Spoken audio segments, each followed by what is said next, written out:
Welcome to the Plastic Adventures Podcast. I'm Doug, joined by Steve, and we like to talk about toys. A lot. We're here to take you on a trip down memory lane, a fireside chat, if you will, about those little pieces of plastic that captured our hearts and imaginations. So join us on this plastic adventure, and let's talk toys. All right, welcome everybody to another episode of the Plastic Adventures Podcast, coming once again from Steve's Toy Room this time. Yep. I am joined by Doug. Hello. Hello, and I guess this is first podcast of the new year. This is, yeah. Yeah. New year, new podcast. No, it's the same old podcast. But... Same old podcast, same old audience of four. But if you guys make up another YouTube ID, then technically you can like us twice. Yeah, that's true. We'll feature 100% more views with like 8. Yeah. We'll take it. We'll take what we can get. No, happy New Year to whoever's listening. Mom, Steve's boss, and yeah, hello, Steve's boss. And I don't listen to some stupid toy podcast. I was a flooring installer. I got the man trowel hands of a man. Yeah. It takes all kinds. But yeah, so we are going to kick off the new year with some news first. I've got some. Yeah. What are you seeing, Doug? I got a couple that I saw. So some of the things. This is G.I. Joe news. So there's a few things coming in G.I. Joe. Uh-huh. First is that Storm Shadow and Spirit are actually starting to hit mass production shelves, like the shelves. People are seeing them on the shelf. So Target and Walmart. They're starting to get some sightings. Good. That's great news. And I think those are actually starting to hit the shelves before people are actually getting them who pre-ordered them, which is a little odd. It's happening. Yeah. It's a distribution thing, though. The people complain they buy it on Hasbro Pulse, and they're walking into Walmart, but Pulse has a warehouse too, and they get shipments just like everybody else, and they're waiting in line. Walmart and Target are these like gargantuan retailers, so when it comes to priority shipping and who gets the ocean containers first, who gets their shipping first, they have dedicated trucking lines that are just theirs. Whereas, I'm sure that for Hasbro, it's just whatever trucker that they subcontract to bring the material to that warehouse that it's fulfilled from. So, but keep the pre-orders, man. You never know if you're gonna get Tri-City'd, where some of these stores never get the things that you're looking for. But sometimes we do, and sometimes we get a lucky draw. Yeah, or we get that initial little trickle down that is sort of flowed out from distribution centers. And if I happen to be lucky enough to find it, then we get something really cool that takes a while to restock. Yeah, I mean, when you found that Bats and that Alley Viper, I was not expecting that. I don't know. Have you seen any more of those on the shelves? Not ever. No. See, that's what I'm thinking. You just were in the right spot at the right time, and Tri-City's got one of the lucky deals. So, which meant a great deal for me. So I'm super happy about that. But anyway, very cool with Storm Shadow and Spirit. Those figures are. This is like next level for classified. The initial figures that they showed, they're really neat. They're sort of these like futuristic, updated versions of the characters. But they've almost taken about a half a step back, it looks like, and really started leaning on toy-inspired designs or cartoon-inspired designs, which was very evident in Alley Viper and Bats. Oh, absolutely. And the other thing that they've done that I've noticed is that when you compare them to that first wave release, like Duke and Roadblock, and you look at Bats and Alley Viper, they stepped up their sculpting game as well. Like, the originals, or the first wave looked good already, but these ones are just, like, phenomenal. They're like, Hasbro put this out? Are you kidding me? No, this looks like Hot Toys or something. I mean, it looks good. I know what you're saying. Yeah, like NECA, only, like, movable and practical. Yeah, exactly. Yeah.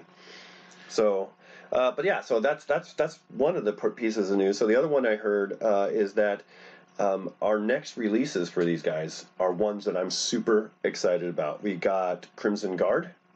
Really? Yep. Dusty, Zorana, Stalker finally, and the big one, Tomax and Zaymont released in one pack. That kind of ties in with a little something that I was going to bring up. But consider that list. Mm-hmm. Consider that list of what we're about to get. That is like a major heavy hitter list of G.I. Joe characters. Absolutely. You had mentioned that Serpentor was in the fold. Well, that was my next one I was going to say. Oh, absolutely. Shoot, I'm sorry. No, it's fine. No, it's okay. And I thought, God dang, there's just so many great characters before that. Mm-hmm. I get that you want to, like, mix it up. You can't front load the line with everybody's favorites for 4 waves because the next 4 waves won't sell. Right. But, man, that is really cool that we're going to get a stock. I'd love to see him. Yeah, Stalker. Yeah, absolutely. I want Dusty's a Stalker. Dusty's going to look really sweet, guaranteed. If Stalker doesn't come with that jump jetpack, that's a missed opportunity. Yeah. Yeah, missed I don't opportunity. know. Does this G.I. Joe future feature jetpacks, though? Because it's kind of like reality-based future tech that's been on these figures so far. But if we're somewhat regressing into the designs, if you're listening, Hasbro, dude, give Stalker a jetpack. Just give him a with because the chances that Hasbro is listening are great, I guess. Not really. Hey, but the other thing, anytime you want an armchair quarterback's view of what you should do for like 2 properties, it's like multi-portfolio company. Steve, what's the next big thing? Need another Optimus Prime? Need another Optimus Prime. I don't have enough. But I was going to say, so I did a little looking. So if you go out to the G.I. Joe website, which I'm sure a lot of people have, they actually have character profiles out on the G.I. Joe website, and they actually look really good. The art looks very good, very realistic looking art, and they're highlighting some of these characters that are supposedly coming out in this next wave. And the good thing I noticed is that Tomax and Xamot look like they're supposed to. Great. With the blue shirts and the silver snake armor and the mirrored look for each other. That's awesome. One collar on either side. Hey, man. Yeah. Man, those guys were rad back in the day. Oh, yeah. You loved them. They're pretty badass. I love seeing one guy get hit and the other fall down. It reminds me of Corsican Brothers. If anybody else is old and has seen that movie with Cheech and Chong, it's extremely funny. Oh, man. Actually, probably not even remotely PC or appropriate for today's times, but it's different times. Who knows?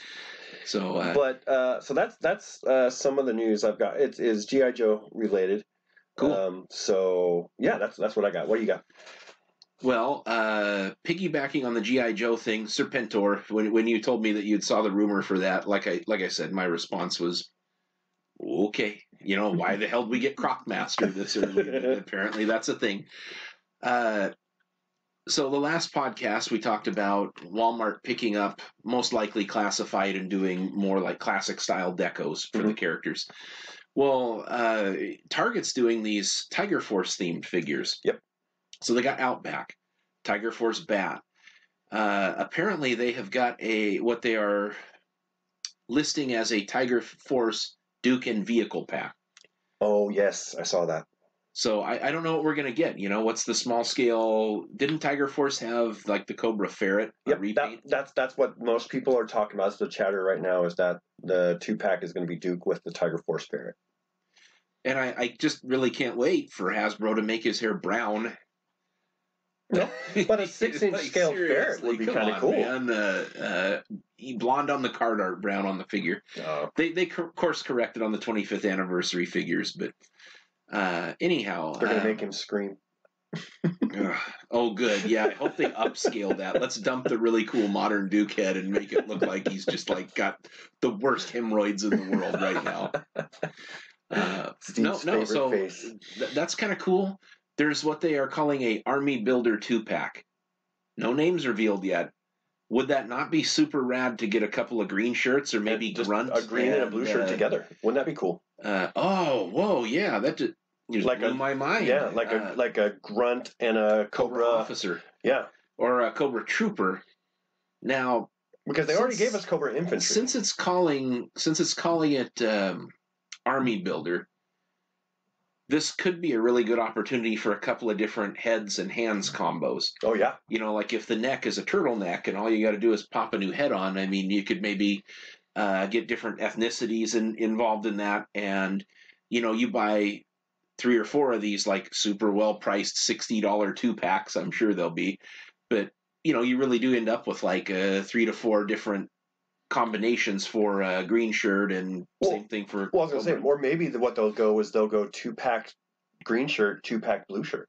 Oh, that'd like be cool too. maybe one will be GI Joe themed and one will be Cobra themed. I mean, I don't know much about it. I didn't see it, but pure speculation. If I had to guess what would be cool and make me want to buy it off the shelf, it would be that. Yeah. So the DCPI listings for it, then they use all these code names and stuff in there too. So I thought that was kind of interesting.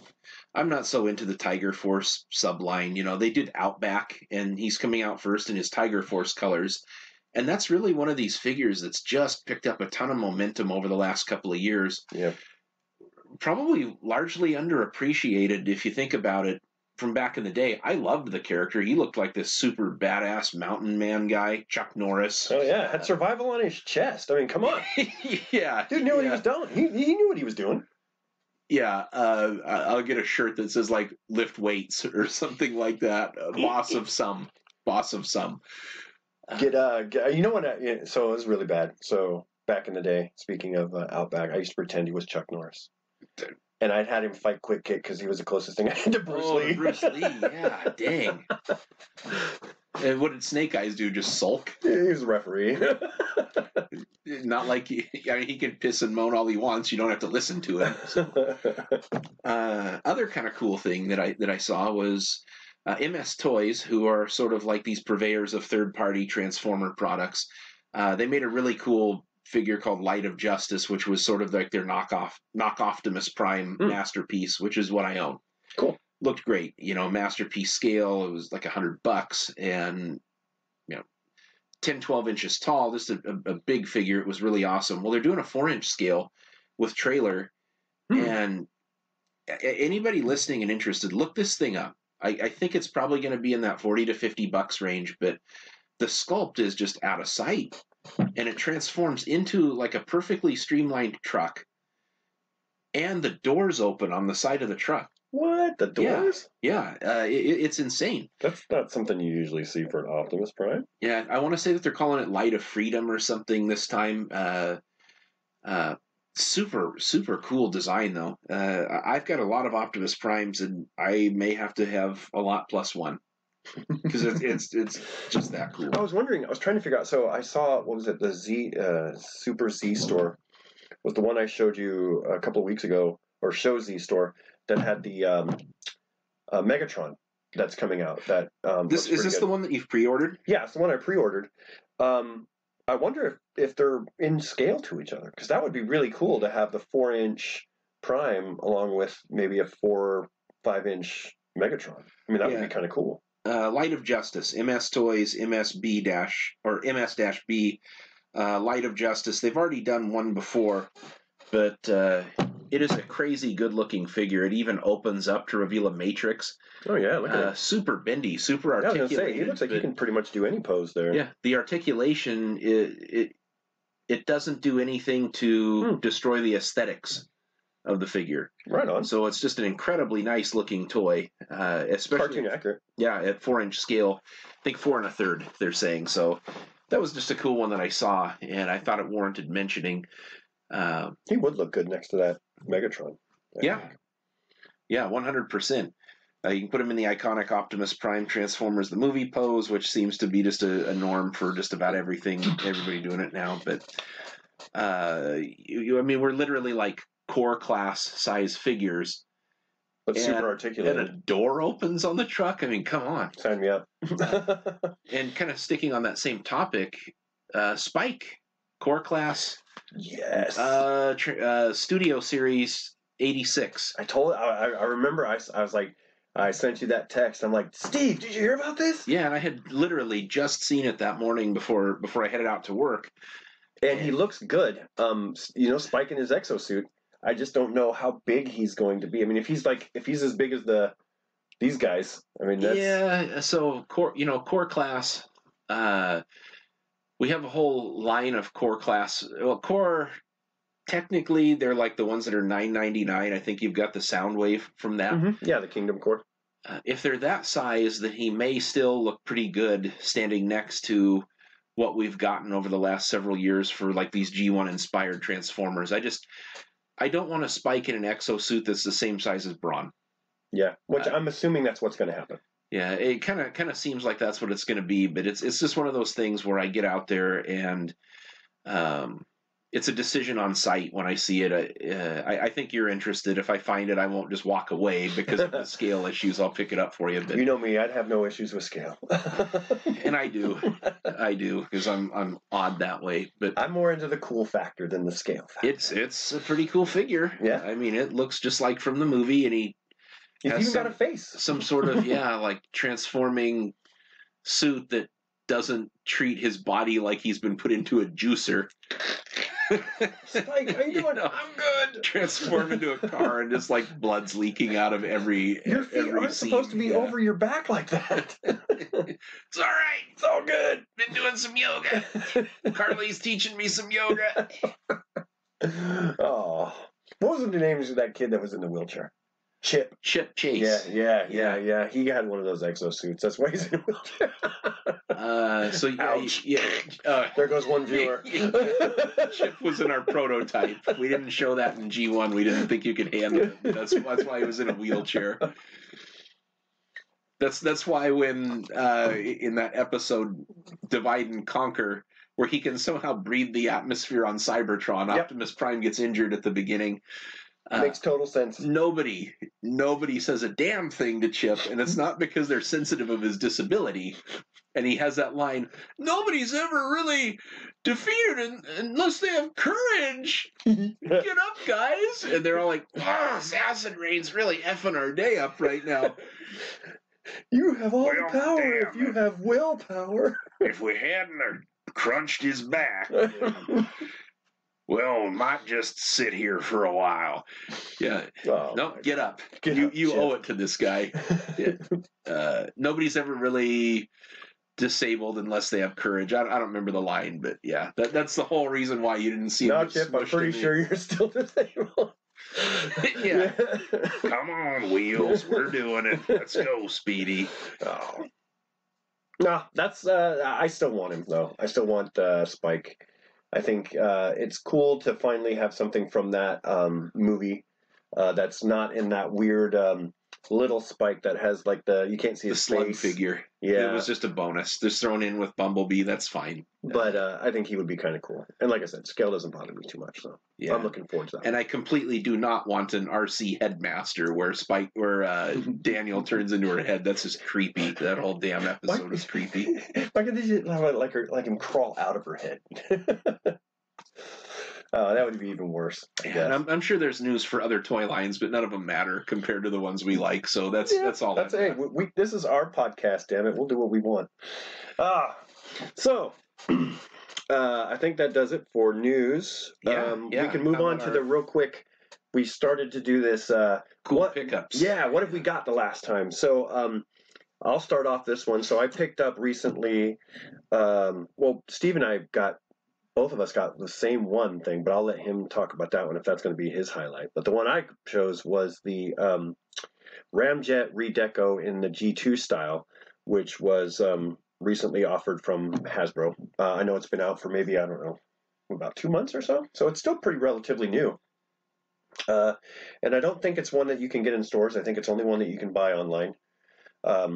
So he's really cool. He's purpley, he's blue, he's teal, he's black.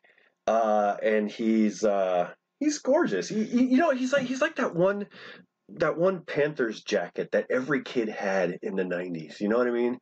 That weird looking teal purple Utah Jazz. Yeah, it's like Los Angeles Lakers. But besides that, he's really all he is just a repaint of the Ramjet Thrust 2-pack. Yeah, complete homage to G2, which. God help me. To this day, I cannot figure out what they were thinking when they combined those colors. They were trying to keep the line alive. Essentially, it looks like Ramjet has turned in his Decepticon badge, and in order to disguise himself, he made himself the same colors of the crayons in the box that nobody uses. It's a beautiful figure. I mean, seriously. He looks good. So, I mean, if I'm just looking at the figure itself, he's very sturdy. He's a very sturdy figure. You can shake him. Nothing shakes on him. Nothing is loose. He's really good that way. And I'd never had Ramjet G2 or G1 as a kid. And so when I transformed him for the first time, he's basically an SR-71 Blackbird smashed with an F-15 Falcon cockpit. And that's freaking cool. Yeah, one of the many reaccessorized Tomcat bodies that created at least 6 characters in G1. Well, at the very least. They just slapped some new plastic wings on it of some design and changed the colors. But it seriously looks like they took the back half of an SR-71 and shoved the front half of an F-15 on it and called it good, and that it somehow worked magic. It's a very cool figure. I mean, it is based off of the Starscream or the Coneheads mold, and it was just such a well engineered and designed figure. The homage is not bad. I don't want to see a reissue of Devastator in orange and purple or yellow and purple. What? That was how he was originally released in Japan. Yeah, well, in Transformers that counts. I want a cool color like soft lime green and purple. Okay, that's way better. That's way more realistic. Yeah. You do you, Steve. You do what makes you happy. I don't want to see my Dinobots in blue, green, or red. I mean, really, one of the only cool redesigns that they did was taking Sideswipe's colors and inverting them. Oh yeah, the black and red. He actually looks really cool too. Character, but which they came out with a black Sideswipe in the Generation Selects. I don't know what his name was. No, Deep Cover was the blue one. I don't know what the black one was. But anyway, but it is a very cool figure. He's good. And like I said before we were doing this, I said I didn't get to jump on the Seeker train when Siege and Earthrise first started. I started a little late in that, and so I didn't get to I got Starscream and I got Thundercracker, and all the other ones that I can find are just like crazy expensive. Yeah. So when I saw him, weird how the secondary market goes. It's almost like nuts. Half a year outside of the wave. So something from wave 2, and we're now in wave 4. Mm-hmm. That's like 2 to 3 times as much. It is. Yeah. I mean, like right off the bat, there's not even you're not paying the price for waiting a year from now or 2 years. You're paying it like damn near immediately when that wave is done with the shelves and you're trying to pull it off the secondary market. It's craziness. Well, I was looking online to see if how much like an Earthrise Soundwave would be, because I have the Siege Soundwave, which is really cool, but he doesn't turn into the tape deck. So I was like, hey, let's go see what that's, and like, no, 100, 120, $130. It was the same as that Jetfire was. Yeah. And it's like, if I have that, I'm going to buy Jetfire. I've already got Soundwave. Yeah. If I have that much to spend on a Transformer, I'm getting Jetfire. So, I mean, but it is crazy the amount of the money that the secondary market costs on these Transformers. It's nuts. So if I started learning my lesson, and it's jump when you see them and don't wait. Pay the $30 now, because waiting a year and a half, or waiting a year even, or even maybe even 9 months. Yeah, I mean, you're not even going to pay $10 more to get it, plus shipping.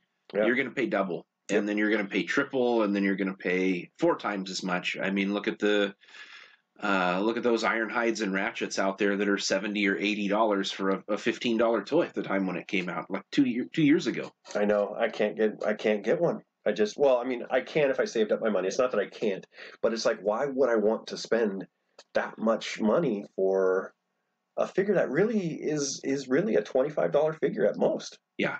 Yeah, especially like in now's money, today money. So you got that. Yep. What else cool for you this week?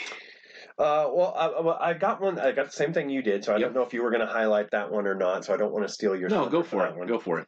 Okay, so I'm in the middle of a toy restoration project, I guess you could call it, and so I picked up Spiral Zone. So in a previous podcast, we've talked about toy lines that were maybe one and dones, or ones that we wished we had gotten when we were a kid, we never had a chance to.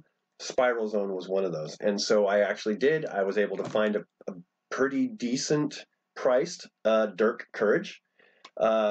Missing 1 or 2 accessories, which are probably going to be the bane of my existence now in trying to locate and find. But the overall look of this figure is just like I remember. Great armor, very fun posing, just a good overall figure, and I'm looking forward to trying to complete him. Yeah, Spiral Zone's a really cool line when you think about it. They're shrunk down G.I. Joe. No, they're enlarged G.I. Joe. Or they're enlarged G.I. Joe. Well, G.I. Joe was 3 1/4, right? These guys are 6-inch. The reason that comes to my mind is because it was a Japanese toy line, completely. Oh, yeah, I mean shrunk down from the 12. So they were still. We were coming out of this. The Japanese G.I. Joe that they. Man, it's totally slipping my brain. Henshin Cyborg. Okay.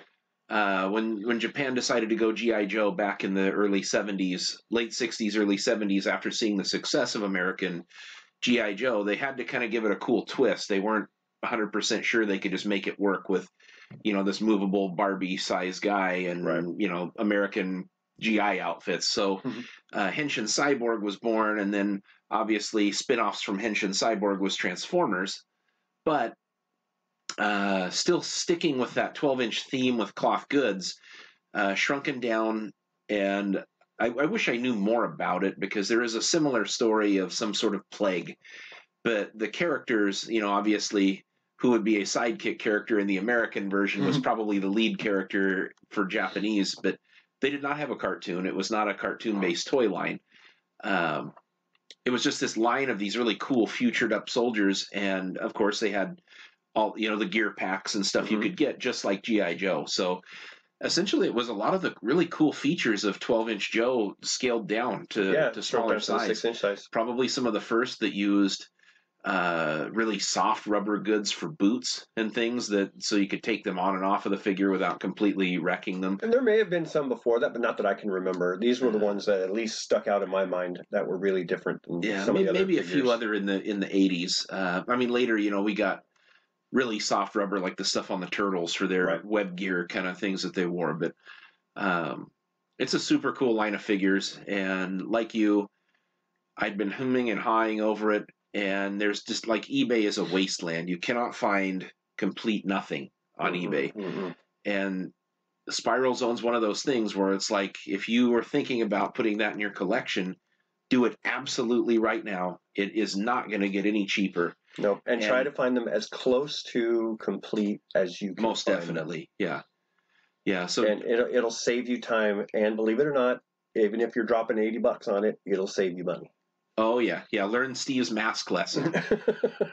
Complete those suckers now. Don't buy a mostly complete mask vehicle ever and try to buy the little pieces that go on them. You're going to spend way more money than buying complete. So, we both ended up with Colonel Dirk Courage Spiral Zone figures in our mailboxes this week. Yep. So I can check that one off the list of obscure things. I got some Laser Force I'm looking at. I don't know if you remember those, but Laser Force from the 90s, right? Nope. You will when I show you. Oh. But that's for a different show. Okay. I actually got an Inhumanoids Hercman Strong figure. I got the helmet last week. Inhumanoids is another one of these lines where if you're going to do it, get it immediately, spend the big money on it, because supply, you don't see the amount of online auctions for this stuff increasing. They're decreasing. Every time you click on eBay and you put Inhumanoids in there, there's 122 listings or something that comes up. But none of them are good. And it's another one of these like Wheeled Warrior things where supply went from poor to worse. It's nothing anybody ever kept because they were so obscure. They might have been really cool, but the parts come off of them, they break, they get lost, and kids just don't care. They're one and dones. Exactly. Sectars might be one that you'd look at if you were going to get into it. Get it now. But I got Be careful with their legs. That's all I got to say.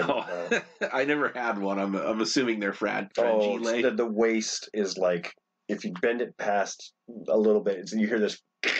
Oh, I broke something on the inside. And do they just completely fall apart? Oh yeah. Well, I don't know what they're hollow anyway. They're like extremely hollow type of action figures. So already the plastic is very thin. Probably very brittle.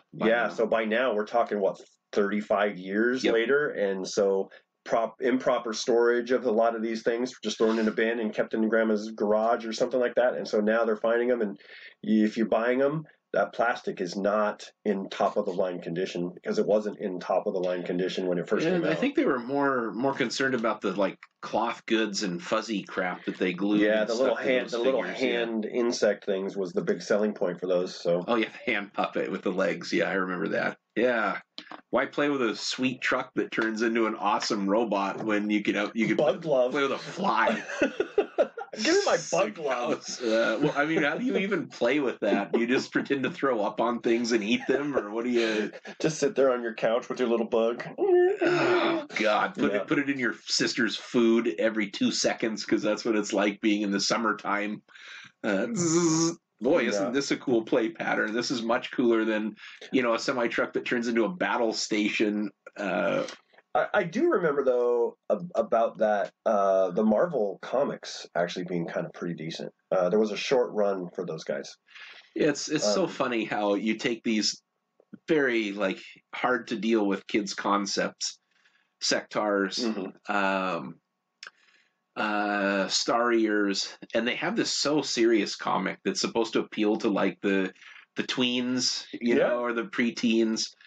When they know that the stuff's just getting put in the hands of some 3-year-old that's going to bust it up. But, snap it right on. So G.I. Joe is a great example of this more serious, scaled, toned comic that I would argue is actually aimed at a few years older than the demographic of the kids that played with the toys. Yeah. Well, G.I. Joe was one of those good ones. In fact, probably a good segue into what we're going to do today. But yeah, so G.I. Joe was one of those good brands that kind of hit multi-generational. Its appeal hit a lot of different levels. And for me, growing up in a very military heavy zone, right? I mean, I grew up in Southern California. My dad was in the military. All my friends' dads were in the military. Military was all around us. G.I. Joe was like, yeah, of course I'm going to play with G.I. Joe. I mean, it's just what it is. I'm going to watch the cartoon. I'm going to read the comic, because that's part of everyday life for us. So G.I. Joe hit big, and especially with that comic series, I remember.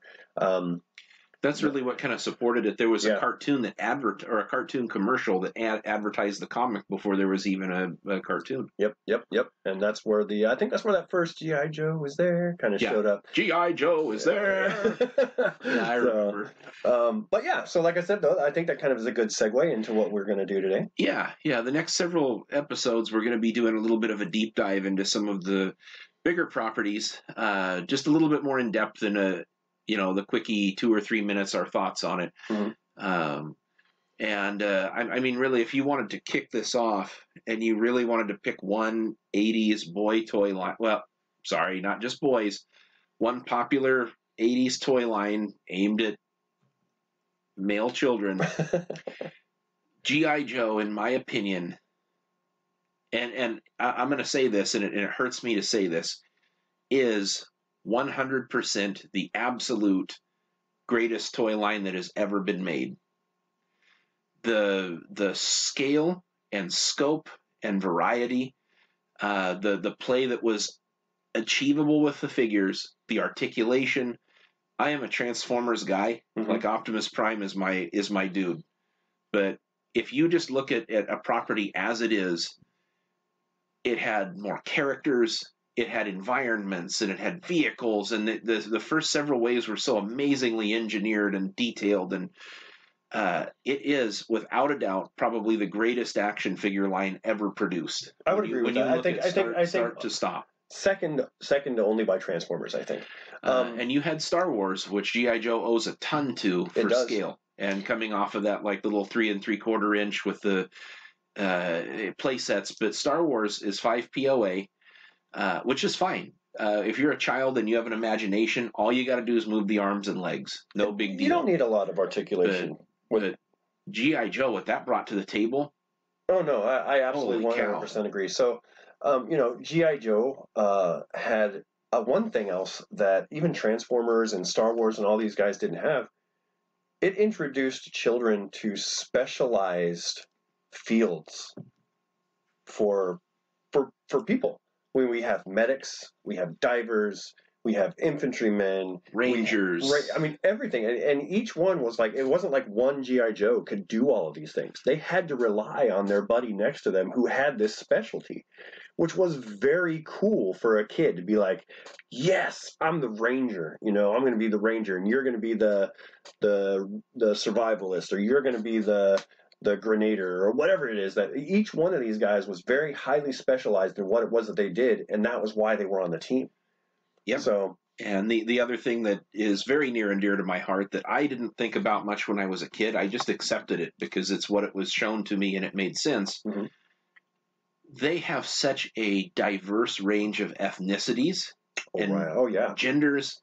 Women were not just there to be rescued; they were badasses. And like Lady J is one of my top favorite Joes of all of them.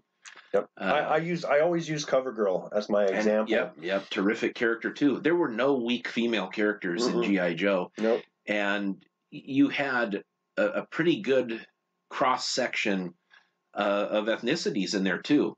And if we're just talking G.I. Joe, we're not even talking the villain line yet. I mean, we're talking just G.I. Joe. But I mean, anybody could be G.I. Joe. Mm-hmm. And you had a pacifist. And you had scientists, and you had just this huge range of people, and that talked to so many different children. Mm-hmm. I think that even if they didn't mean to do that, even if it wasn't by design, that there has never been anything that has paralleled what G.I. Joe has done. Yep. The groundwork it laid for characters and depth, and those file cards that were so.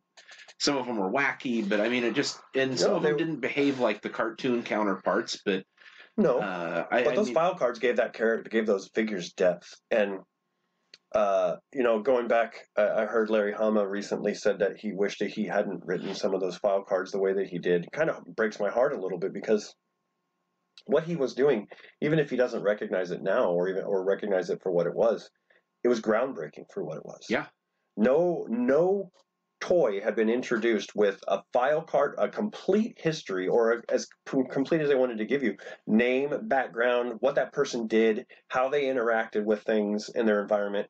It was a great idea. It gave kids a starting point to play with that toy. It was just enough fuel for the imagination to help drive your play pattern with these figures. Mm-hmm. And has helped to sculpt your adventures. Because if it was just a bunch of green guys in camouflage, who knows martial arts? Who is the guy that knows how to climb the side of a cliff? Who is the guy that knows how to do underwater demolitions or, the missions? They gave you just enough on those. I mean, a lot of the designs, after the first wave, were way more specialized as to what they did. But I mean, who's going to go out into the field with a red T-shirt with number 14 blazoned on it, shooting his bazookas? Okay. I mean, it did get a little crazy after a while, but even then, I still love those guys. Yeah, I mean, it was infusing these characters with personality. I did. To see that. Yeah, bazooka's a dumb design. Like, you can't look at it from a complete military perspective because they'd all be looking like Grunt. Yeah. Like from Wave 1, but. Can you just imagine the recruitment for G.I. Joe? Like, hey, guy, I got a deal for you. You can wear whatever the hell you want. Shoot whoever the hell you want. Just come on our team over here. Fire your bazooka at whoever, and you're good. You're golden. So I mean, what's the recruitment like for that? Like uniform standards? Nah, we don't have those. You can't bring that with you, but we do have laser guns for you to shoot. Effing laser guns? Yep. Yeah. Okay. Can I wear my football jersey? Sure. Oh, yeah. Yes. Sorry, guys. It was laundry day. It's his football jersey to work. Yeah, great. There was a few goofy designs like that, but overall, ultimately, it was just a terrific line. Snap-on, stay-on accessories. That's what I was going to say. The accessories were another thing that was cool. The fact that they were just that's almost like the perfect level of posability ever in a figure. Yep. You don't need ankle rockers. You don't need an additional swivel like underneath the pecs. You don't even really need wrist swivel or anything like that. I mean, it gave you the bending at the bicep, the swivel at the bicep, that sweet swivel joint at the arms. which was just such a huge range of motion, held together by an O-ring, which was better because you could manipulate the figures into the vehicles better that way. If there was a cockpit that did not necessarily accommodate one figure because of their design, it opened the door. So that was probably one of the most well-engineered toy lines ever. Well, think about when it was released, when you had the straight arm only side. So you had the straight arm up and down with the kind of outreached arms. But imagine though, that very next wave, when they released the ball joint head and the bicep swivels together, you were mind blown. Like, you did not, like, that was the epitome of action figure articulation. And actually, it kind of still is, because you can do anything you want to with those amounts of articulation, and it'll look good. Absolutely look good.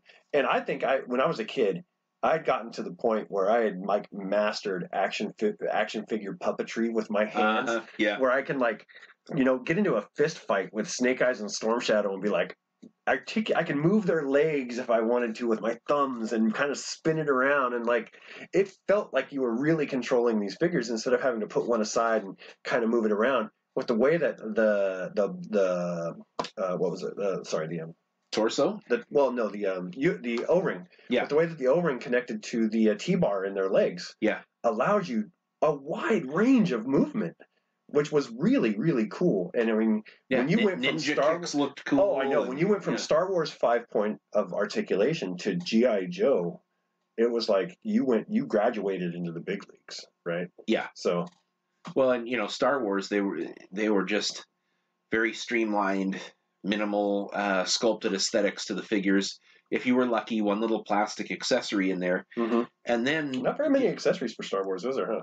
Not really. A gun. Not really. Yeah. That's about it. A gun or God, you telling me you can't come up with a better lightsaber than like a BMX handle with a light tube sticking out of it? Anyways, G.I. Joe actually had a bunch of these weapons which were modeled on real weapons. Yep. Which was very cool and realistic, even though they shot lasers in the cartoon. You didn't care. I mean, like, at a minimum, your figure. I mean, what was the least accessorized figure? Cobra Commander with his hairdryer one gun. Yeah, with the hairdryer. Yeah, that was it. Aside from that, you had some really well thought out accessories, and the guys that came with animal companions that had leashes and crap. God, there was so many animal companions. But think of the first one when that was Mutton Junkyard, right? Oh man, when Mutton Junkyard, it was Mutton Junkyard and Spirit and Freedom, I think, were the first. Oh well, no, and then Polly and Shipwreck was after them. Yeah. So, but Mutton Junkyard specifically with the dog, with the canine leash handler, and that was really cool. I mean, as a dog lover, I was like, I instantly went towards Mutton Junkyard. Yeah, and didn't he came with like an Uzi or some machine gun? He had a lot of accessories, and a thing that went over his face. Yeah, so he had an Uzi, he had a billy club, he had a billy club too, leash, the dog, and the muzzle, and you're like, the muzzle wasn't for the dog. The muzzle was for the guy. Like, what is that for? I don't care. I love it. Yeah, and the guy's name was Mutt. The guy's name was Mutt, and the dog was Junkyard. Was the dog, yeah. But so I mean, as a dog lover, and it was just they found brand new, exciting ways to make their action figures jump out of the package, literally sometimes when you're in the car and trying to open it and lose all the accessories. Oh yeah. But just jump out at kids in the toy aisle, and I was one of those kids. Mommy, I need him. Well, and look at the advance in paint apps on those figures. Star Wars, very very basic, and at that time you had G.I. Joe that hit the markets.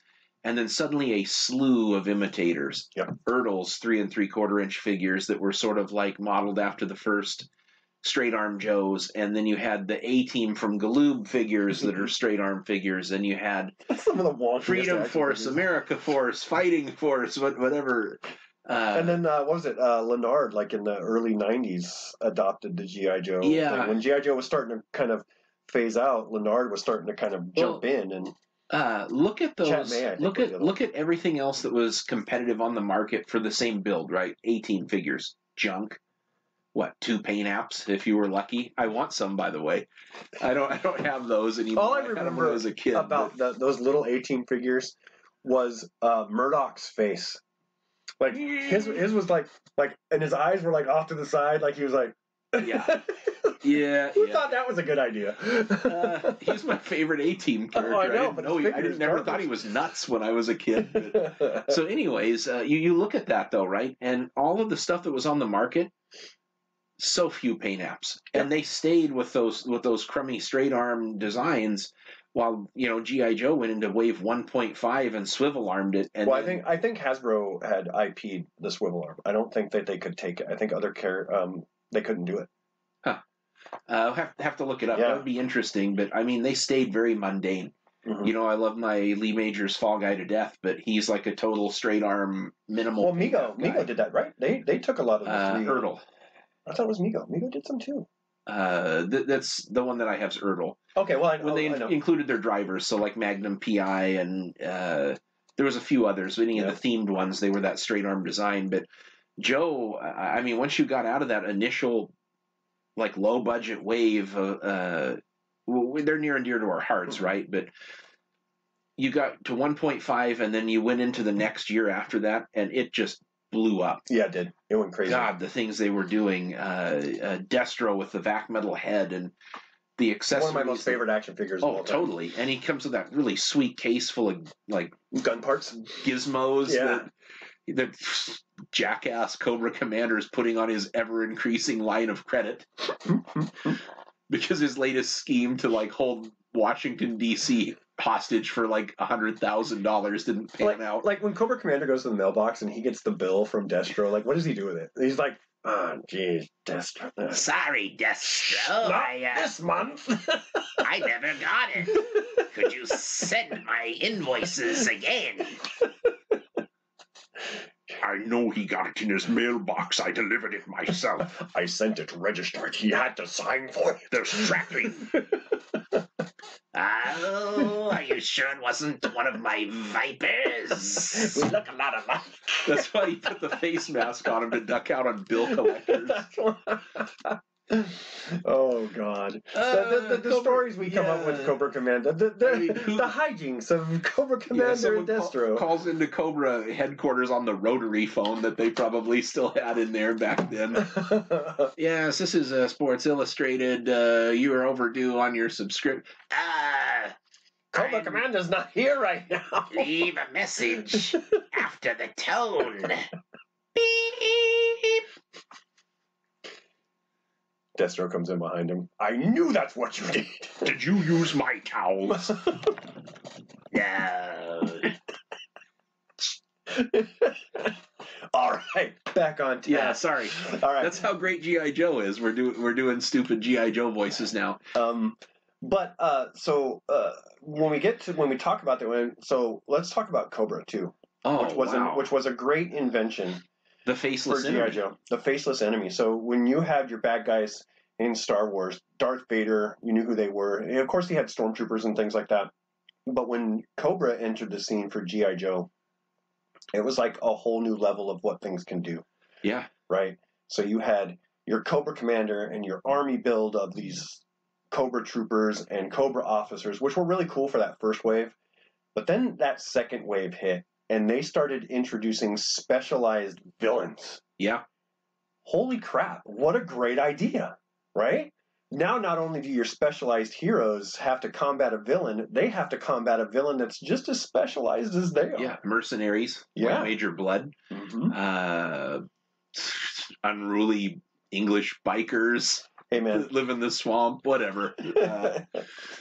But it was that. It was Ninja? that. Yeah, I mean, well, come on. Ninja was like, it was a foregone conclusion that was going to happen. Yeah, I mean, this is the 80s. This is the 80s. Ninja was going to enter the scene no matter what. But to have these bad guys that, weren't just bad guys. Like, you wanted to play with them. You wanted to be the bad guy just as much as you wanted to be the good guy. And the Baroness? Yeah, tell me that doesn't fuel 40-something's dreams these days. Well, that's true, yeah. Getting the shit kicked out of you by some, like, German S&M freak, yeah. Put the ball in your mouth. This really isn't working for me. But I kind of just want to watch the latest episode of Mandalorian or something. I'm not really into this. But then you take Cobra, and then it had its line of Vipers, which was really cool too. So not only do we get specialized villains, but now we had specialized lines of villains. We had the Viper, we had the Televiper, we had the what is it? Also, we had the guy that flies the Ravens. Crimson Guard, Stratoviper. Stratoviper, yeah. Thank you. That's the word I was looking for. Yeah, with the vehicles, they usually came with a really cool driver that wasn't just like gray infantry guy, the Stinger driver. Each one of them looked really cool on their own. So what was the first? Was it the guy that came with the Hiss tank? Oh, the Hiss tank driver. That was different than your. Was he, or maybe Wild Weasel? But I thought Wild Weasel was a guy. Time. Yeah, he was. Well, yeah. See, and lately I don't know if they did that, but that's what I always thought. I always thought that Wild Weasel was like Ace, right? Like he was just as good. Yeah, as like the Ace. Cobra counterpart to it. Yeah, but yeah, they have all these masked up villains, eels, that did specialties too. Yep. So now, G.I. Joe thinks they're gonna. Swim underwater and go underneath the fence or whatever and go knock Cobra's teeth out, and you now have eels to continue. And they run into a platoon of eels, yeah. So and then they went sci-fi, right? With the introduction of bats, which was a robots, cool, dude, and tell me that's you could not blow them up and kill them by the droves, right? They just keep coming. But don't tell me that's not a cool figure. Oh, great figure! Interchangeable hands. Yeah, lenticular it was a great sticker, idea. Great idea. A backpack that the hands fit in. Yep. Man, oh man. Yep. Which is something that I wish, if there's something I can go back to G.I. Joe, the old line, and go, I wish you did this. It was make their hand accessories fit on their backpack. Like, it didn't make sense to have a holsters backpack. Or clips or something. Or just, like, if there was a gun, like, each give their guns, like, a little tiny peg that they're in a hole that you can just plug into their backpack. Nothing that would get in the way so much so, but enough that you could you can have your guy on patrol who's not always holding his gun. Yeah, some of the guns you could kind of turn sideways and wedge in there with the backpack. But that's one of the cool things about the classified line is they have done that. Yeah. They've taken a lot of their accessories, and their accessories don't always have to be held in their hands. They can be held on their backpacks now, which is good. Tell me about your first thoughts when you walked into the toy shelves and you saw Storm Shadow. With his kit, where the swords and the could go into it, and the bow and arrow. Yeah. How did you feel about Snake Eyes seeing that sword that would slide into the backpack? Yep. Wow. Yeah. Wow. Yeah. No other figure line had been doing that. Well, I guess Lone Ranger. Maybe a little bit. They had the Indiana Jones. You could put a gun into a holster that barely held it, and but not to the extent that not G.I. Joe like Joe. Yeah. No, G.I. Joe did a whole new level of things, and Storm Shadow is a great example of the accessories type that came with a figure, and they were loaded out. Oh, right? Yeah. 2 swords, a bow and arrow, a backpack, nunchucks. Yeah, and the backpack opened up. Exactly. So these figures were not just something that you could play with. These were figures that you could put in a pose. These were just like on your shelf. You could do anything. I mean, it was absolute light years ahead. Yep. Nothing even remotely touched Joe for that scale and what those figures did. Yep. And I mean, we haven't even talked about the environments and the vehicles. Well, that's what I'm saying. So G.I. Joe only had 16 figures when it first released, right? You had the 13 original Joes and the 3 Cobra. But it felt at first like the figures were kind of an afterthought to the vehicles that were coming out. Joe felt like a vehicle line with action figures, not definitely. Action figures with a vehicle or two. And it was like the vehicles were engineered and designed by model makers. Yeah. They didn't have a lot of super outlandish sci-fi features, maybe some detachable missiles here and there, but I mean, the details and the level of realism that was in that initial couple of years in the vehicles was just absolutely unparalleled. Yep. And I love my Millennium Falcon. Mm-hmm. I love the X-Wing and the TIE Fighter.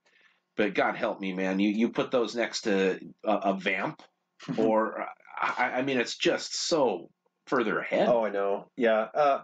Well, and I know people have made this note before about G.I. Joe, and we're not really saying anything that's groundbreaking here, but one thing I did like was that how different G.I. Joe was from Cobra in the engineering of their vehicles. So the GI Joe were very green, sturdy, hardy vehicles that you could take in the mud, and you know that thing's going to take a beating, but it doesn't look spectacular. But then you have Cobra, who's got these super experimental tanks and vehicles that fly like a pod, and you're just like that. Yeah. Nobody in the Department of Defense is going to sign off on that vehicle. No, but Cobra picked that thing right up. The absolute best tank ever done in Joe, in my opinion, his tank. The best looking, not the best design though. You're not going to put your tank driver in the front of your tank with a glass window. But it was so futuristic. Oh, it was gorgeous. And the two double laser cannon thing on the top, and hang out little pegs for guys to hang out on the sides. I mean, that is such an iconically designed vehicle. I mean, really, the only utilitarian looking vehicle that they had was the Rattler. Yeah, because that looked like the A-10 Warthog, and they put an extra jet engine on it, and that thing could hover. VTOL. So maybe that is what separated that out. But I mean, that was the only normal looking Cobra thing. Yeah. The rest of it was just all this super rad looking futuristic gear. You had the ASP. That thing that you just tow along gun station. You dropped that thing with those twin cannons in there. You had the claw, which was basically a flight. Yeah. So look at the design of the claw alone. It could be flown, it could be manned, or Larry Hama designed that thing. That's a drone. Yeah. It can be flown remotely. You don't need a person to fly that thing. So that was a very cool, like, ahead of its time type of toy where, I mean, it doesn't look like the drones that we have today, but its function was that alone. Yeah, even the Fang, that was a gyrocopter. It was. With a front-mounted laser turret on it. Yeah, and a giant, enormous bomb on the bottom of that thing. Yeah. Yeah. Yeah, and you're right. In G.I. Joe, you kick over to their stuff, and you get like the Dragonfly. Yeah, which looks like very tried and true. Yeah. Designs like that these things have gone through a lot of different trial periods, and they got the design just how they want it. And there's, like I said, that thing it's going to take a hit. It's going to go through the mud. It's going to do exactly what G.I. Joe needs it to do. Whereas Cobra, this thing might explode on me. I don't know. I think about all those poor bastards in the flight pods. You get hit in the wheel and your entire damn thing blows up. It's shit. If a guy can throw a missile at it and blow it up in the cartoons, it can't be that good. But still, though, there was that. It had that very. Even as a kid, you picked up on that. Yeah. That you knew G.I. Joe was different than Cobra. And the accessories, the way that the figures were presented themselves, G.I. Joe was in the field, looking like your soldiers, how they were supposed to look, and then Cobra looks like it just dropped out of a sci-fi movie somewhere, and Televiper was one of the ones that blew my mind when he first came out. I remember seeing the cartoon and the words were going across. Oh his holy visor. Crap! Yeah. Oh man, that's high tech. Bam, and get knocked out. Yeah, yeah. And talk about perfect timing for a patriotic American toy line. We had the Iran hostage crisis, which made Cobra even scarier, if you considered it. I mean, at that time, I was so little, I didn't really think about it too much. But when we look back on it as adults, we can see it. You still had very realistic hostility in the world. And patriotism was at an all-time high during it was the Reagan era, so we're talking. Just never been more pro-military and pro-America than the 80s. Yep. And to have this redo of a great late 60s into the 70s toy line that now just took so many steps beyond for character development and what it could do. It was just dude, you could not have bottled a more perfect storm than that. It really was just right out of the gate. Almost a near perfect toy line. And I mean, they hung on all the way from, what was it, 82, the initial line that was out, 82 into 83. And it was 93? 93, when they called it quits? Yeah. 10 years. And I won't say that their later stuff was pumping at the same heart rate as the initial, but you don't get mainstream retail space without being a proven seller. And even when you went into all that goofy 90s shit, the Battle Corps everything started getting neon and weird, that still had feet of display space, 4-foot sections at a minimum. Well, and they still kind of knew what to do to keep the line going. When they went from ground forces to space, they hit the space button really hard. When they went to the Defiant and they released the Defiant, everything G.I. Joe was space all of a sudden. You had Astro Vipers, you had astronauts, you had everything going. Cobra, Stellar Stiletto. And it was, and you know, as a kid, you're looking at that and going, Laser Vipers. Yep. That's cool as hell. You know what I'm saying? For a kid, you're looking at that going, yeah, that's cool. That'll. And then, you know, me, who I mixed toy lines all the time when I was a kid, I would have my Stiletto going up against my X-Wing, right? So, I mean, if it just worked for imagination purposes, it worked very well. Yeah, and we were lucky that we had a lot of these like 3 3/4 to 4-inch scale figures that could play. Yep. That were still reasonably sized enough that it interacted well with Joe. I mean, you could take Superpowers figures if you wanted to and kind of still play with them with G.I. Joe. Yeah. Having Superman taking down the Stellar Stiletto. Oh, yeah. I could see that. With his stubby superpower arms. It reminds me of the scene in Dumb and Dumber when Jim Carrey says, if you pump your arms really fast, you can pretend you're running. You know, like with his little arms. And he's doing this in the van and looking out the window, and that's the Superpowers power punch feature there. It reminds me of those old folks in the mall that are power walking the mall, you know, like pumping the arms like that. Squeeze my legs and I move my arms. But I'll tell you, if G.I. Joe really wanted to end the threat of Cobra, then they just sick Superman on him. Yeah, there you go. Hey, Superman, we need to sign you. Yeah, or Batman. Batman would just like out Batman Destro and the Cobra Commander. But then Joe would be like, whoa. You mean defeated forever? We'll be out of a job, dude. Listen, Clark, we got budgets here, man. We got to maintain. I have people who have families. I need to keep these guys. Yeah, we got to keep these guys employed. You can't totally ruin these guys. Batman would be like, why the heck are you letting these guys retreat? Well, you're not actually going to kill them. I mean, that's wrong. And what's tomorrow? You know, like suddenly G.I. Joe's 3 guys eating donuts in a small room waiting for a call. Because, you know, some guy put a mask over his face back then. Yeah, put a mask on his face. No, hell no. What do you get out of here? Batman, just go back to Gotham. Go beat your one villain that you can't even beat. I mean, he's still around, right? So he dresses like a clown, so maybe he was like from the 1992 wave. I don't know. Because Cobra's getting a little bit stretched out there. The drug dealers was pretty funny.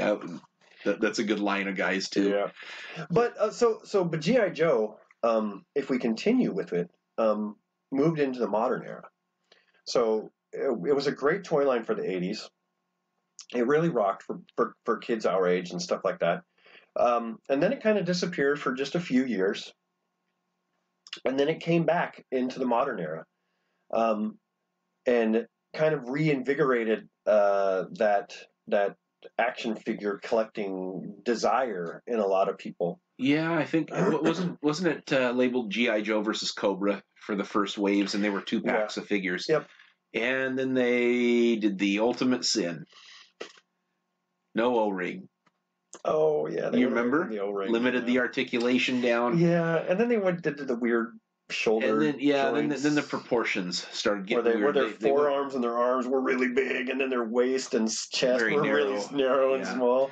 So yeah, you went. What was that? It was G.I. Joe versus Cobra, Valor versus Venom, Spy Troops. Oh, Spy Troops.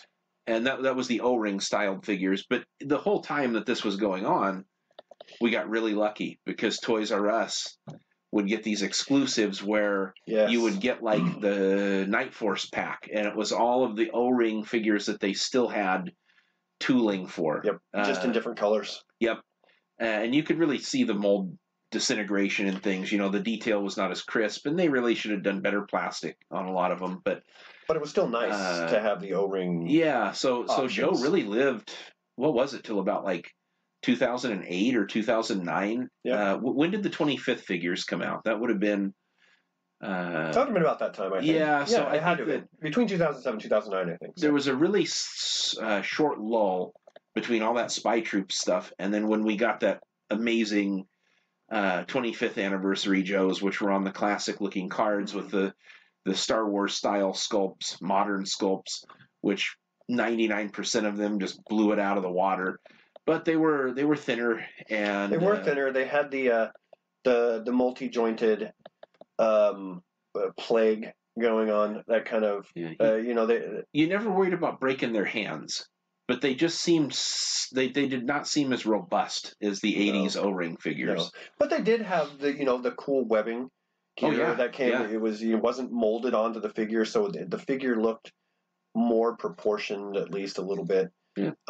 As far as it was in relation to their accessories and things that the late 90s G.I. Joe just kind of threw out the window. Like, they just came like those big honking... Oh, God, are you talking about the G.I. Joe Extreme? Yeah, like they're... Like, nobody can hold that weapon. They were like 5 POA, sculpted out, trying to take advantage of where the market was currently going. And they were just horrible. Yeah. But then they had, like, Sergeant Savage for a runner, like a wave. Yeah, those guys were stylized a little bit bigger. They were a little bit bigger. And they had some cool vehicles, though. Yeah. I remember that, like, they had that, like, Spitfire or that Mustang plane that was just... It was cool looking. I mean, it was really cool.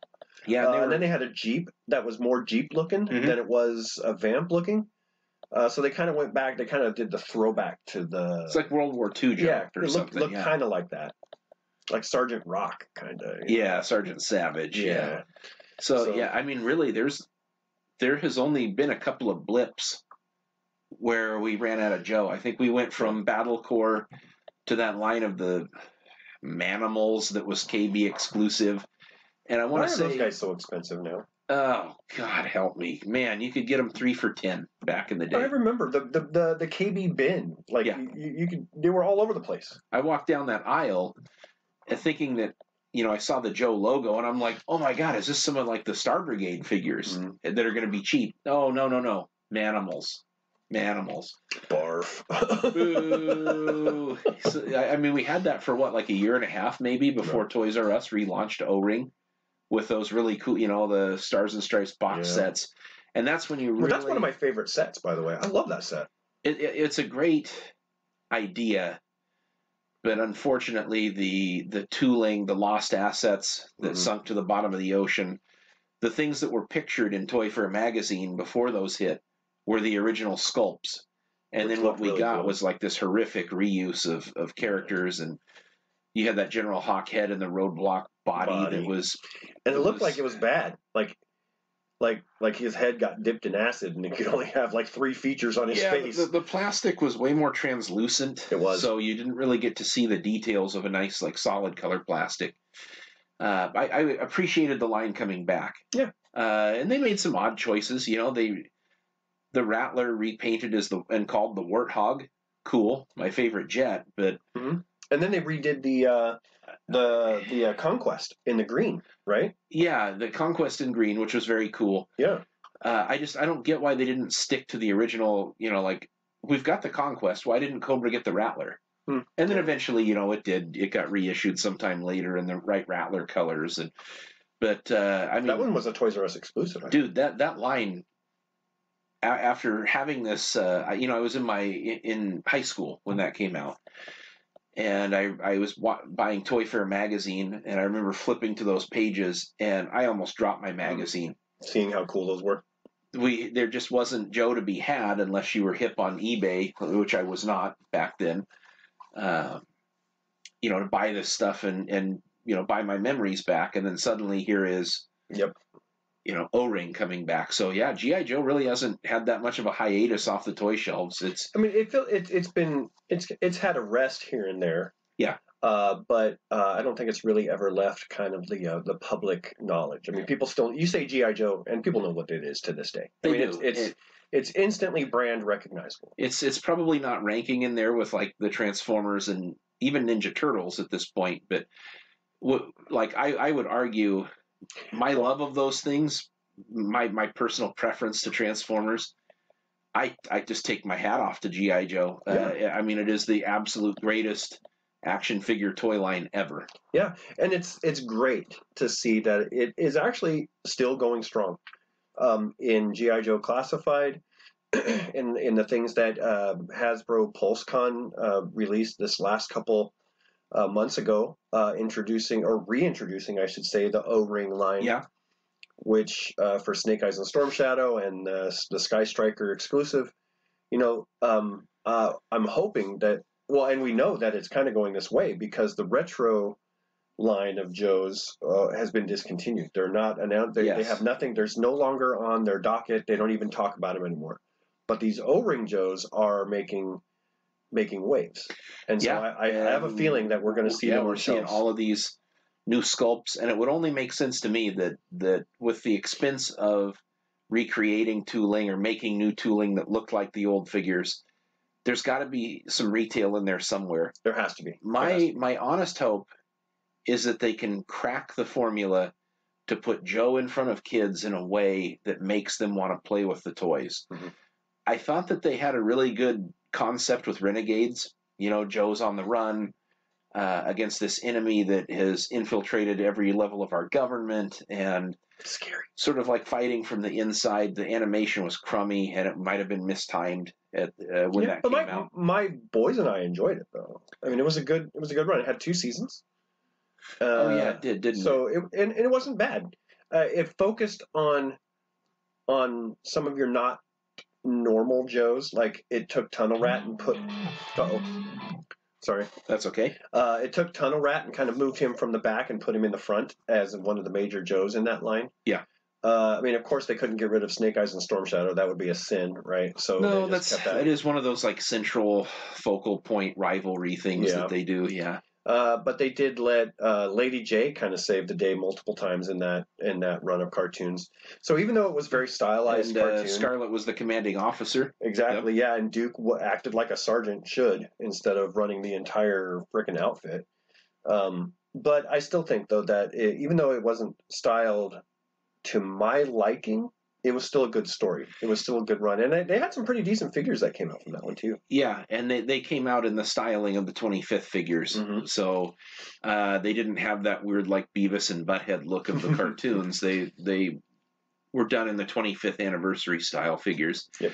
But, I think it's a real touchy thing because now, patriotism in the military patriotism sense, you get kind of a big political divide in the country. It's not as in right now to be patriotic for the country.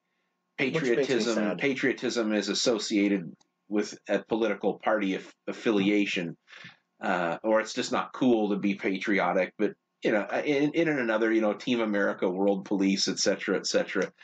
So they got to figure out a way to present Cobra as a viable threat, and present the Joes as like probably an international team of counter. Well, that's why Joe went later. Yeah. Anyway, Joe did go international. You see that tagline, "A Real American Hero," disappeared off the packaging.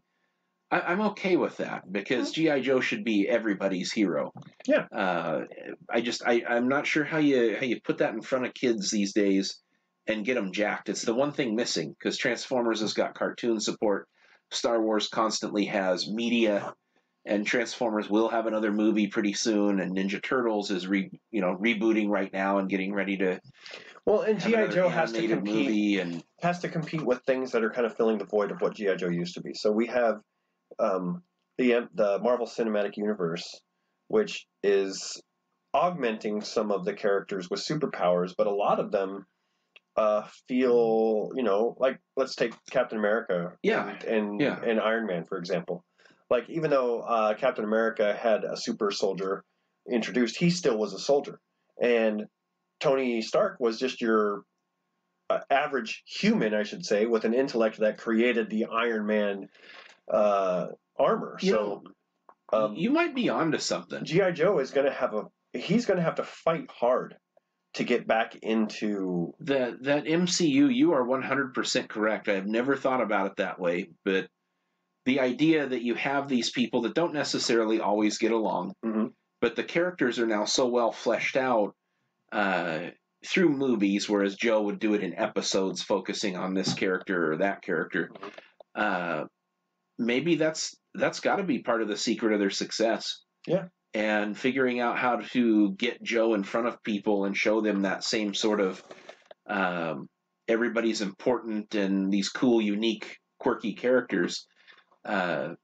Yeah, I never even considered that, but I think you're 100% right about that. Well, and it's just gotta fight harder these days than it had to when it was first introduced. Transformers doesn't seem to have to fight very hard these days because it kind of fits within the way our society has moved. We're a very high tech society. We're very technologically savvy. Our kids are more onto their iPads or their telephones than they are in front of the TV.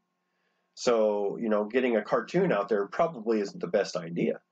But getting something out there that is app related or app enabled, where you can now use this figure in conjunction with your app. That would be very interesting if there was a series of missions to stop Cobra, and depending on the figure that you had and scanned into the app, maybe you could have the character that shows up and go through different scenarios. That might be an interesting way to support it. Yeah, you just got to think outside the box to make it relevant. Yeah, I mean, you wouldn't want the Navy SEAL diver guy to be trying to go into outer space to take on Cobra.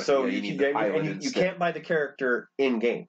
You have to go buy the character, and the character comes with a code that you have to get to open the package, not scan on the back, or else people will just go and scan the character. Yeah, or I mean, they could, at this point, they could even chip the character. They chip the character, yeah. But the character is a fully functioning action figure capable of play outside of. So when that kid puts the phone down, he's got his figure. You take him out into the dirt and play with him in the dirt. Yeah, I think that'd be a terrific idea. Yeah. I'm available for free, Hasbro. Give me a call. Yeah, so am I. He'll come up with a great idea, and I'll just agree.